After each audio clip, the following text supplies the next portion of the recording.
High മക്കളെ, അൻസാറാണ്. എടാ USSL കുറച്ച് ഇമ്പോർട്ടന്റ് ക്വസ്റ്റ്യൻ പിടിച്ചാലോ? എന്താണ് ഒന്നാമത്തെ question? Which of the following materials are good conductor of heat? താഴെ പറയുന്നവയിൽ ഏതാണ് സുജാലൻ ഗുഡ് കണ്ടക്ടർ? ഹീറ്റിനെ നന്നായി കടത്തി വിടുന്നത് ആരാ എന്നാ ചോദിച്ചത്. വുഡ് ഉണ്ട്, പ്ലാസ്റ്റിക് ഉണ്ട്, കോപ്പർ ഉണ്ട്, റബ്ബർ ഉണ്ട്. ഇത് നോക്കുമ്പോൾ തന്നെ നമുക്ക് ഉത്തരം കിട്ടുന്നുണ്ടാവും. ആരാണ് ഉത്തരം വരിക? കോപ്പർ ആണ് അഥവാ ചെമ്പാണ് ഉത്തരം വരിക. സോ സെക്കൻഡ് ക്വസ്റ്റ്യൻ എന്താണ്? Which methods of the heat transfer can occur without any medium?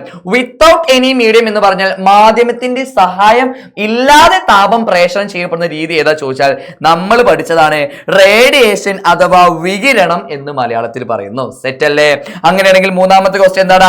In solid ഖരവസ്തുക്കളിലെ സോളിഡ്സിലെ heat the mainly transfer. Solids അഥവാ ഖരവസ്തുക്കളിൽ താപം പ്രേഷണം ചെയ്യപ്പെടുന്നത് ഏതാ ചോദിച്ചാൽ നമുക്കറിയാം കണ്ടക്ഷൻ ആണ് അഥവാ ചാലനമാണ്. സെറ്റ് അല്ലേടാ? അങ്ങനെയാണെങ്കിൽ അടുത്ത ക്വസ്റ്റ്യൻ നോക്കിക്കോ. The pain when the ants bite അഥവാ ഉറുമ്പ് കടിച്ചാൽ നമുക്ക് വേദന അനുഭവപ്പെടും.